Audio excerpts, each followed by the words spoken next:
Kash Patel is supposed to be running the most powerful law enforcement agency in the world, but instead the FBI director is facing claims that he's been partying more than policing. Former officials and internal sources allege that Patel is rarely seen at headquarters, with some saying he's a regular at nightclubs and frequently works from his home in Las Vegas. With reduced briefings, alleged misuse of FBI jets, and polygraph tests to find leakers, insiders describe the Bureau to be teetering on the edge of chaos. And as pressure mounts and investigations loom, Patel's leadership is under a harsh spotlight. Here's more on the story. In the heart of Washington, D.C., the 7th floor of the J. Edgar Hoover building should be a hive of strategy, oversight, and national security. But according to multiple reports and former officials, its most important occupant, FBI Director Kash Patel, is rarely there.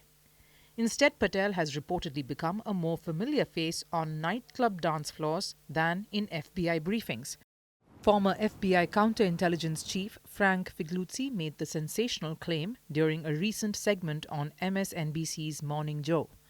Reportedly, he's been visible at nightclubs, far more than he has been on the 7th floor of the Hoover building, Figliuzzi said, adding that Patel's daily briefings have been slashed to just twice a week.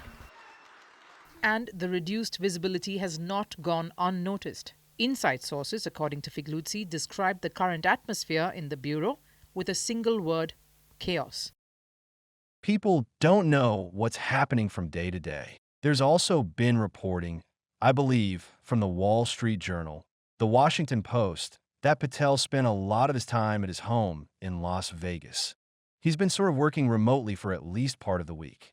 Place your hand on the guitar. For a man tasked with overseeing the country's top law enforcement agency, Patel's resume is unconventional.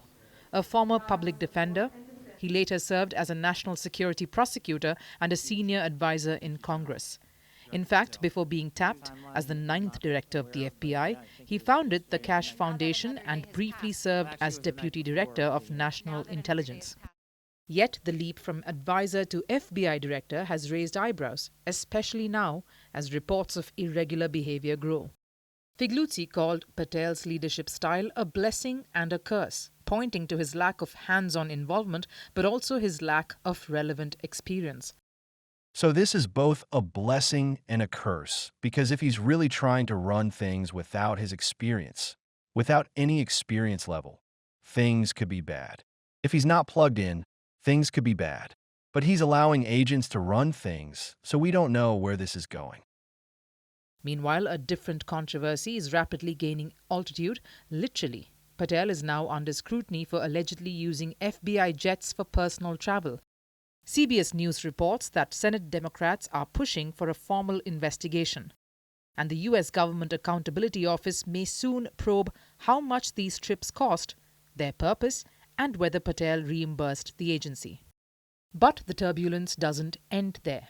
In a move that rattled the Bureau's rank and file, Patel reportedly ordered polygraph tests on FBI employees. According to the Washington Post, these were used to identify sources of internal leaks believed to have endangered security protocols. An FBI spokesperson confirmed the seriousness of the breaches prompted the tests. More recently, Patel was also removed from his additional role as acting director of the agency regulating gun laws. The decision came amid increasing concerns over his conduct and oversight. So with mounting questions, divided loyalties inside the Bureau, and a jet trail of controversy behind him, Patel remains an elusive figure. And as the lights flicker on at the Hoover building each morning, one mystery continues to echo through the halls.